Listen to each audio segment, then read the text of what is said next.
দিনটা ছিল 25শে জানুয়ারি, আমাদের বিবাহবার্ষিকী। এই তো সেদিন আসলাম, মনে হইল। দেখতে দেখতে 3টা বছর পার হয়ে গেছে।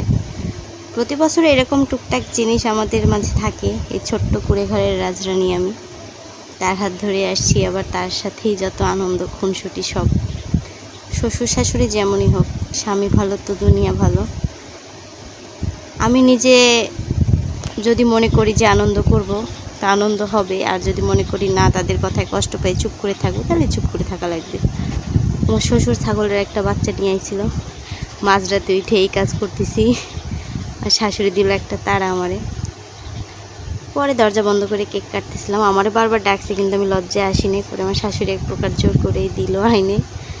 এই তো আমার শাশুড়িরে দিচ্ছে, সে খাবে, এখন আব্বুর জন্য নিয়ে যাবে।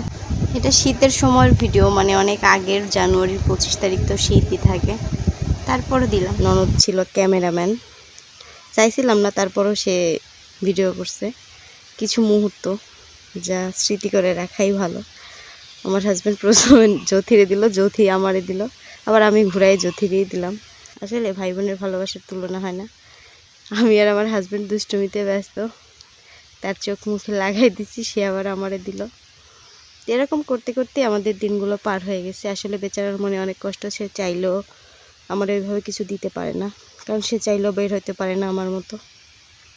তো তার এই একটু একটু আনন্দগুলোই আমার কাছে অনেক ভালো লাগে। সে খুশি হইলে আমিও খুব খুশি হই, কেন জানি না।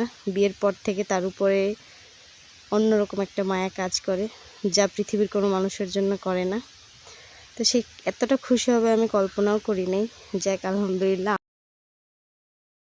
কথায় আছে, সুখ থাকলে গাছতলায় থাকে, পাঁচতলায় থাকে। তো আমার এই ছোট্ট কুড়ে ঘরেই আমরা সুখে আছি, ইনশাআল্লাহ থাকবো।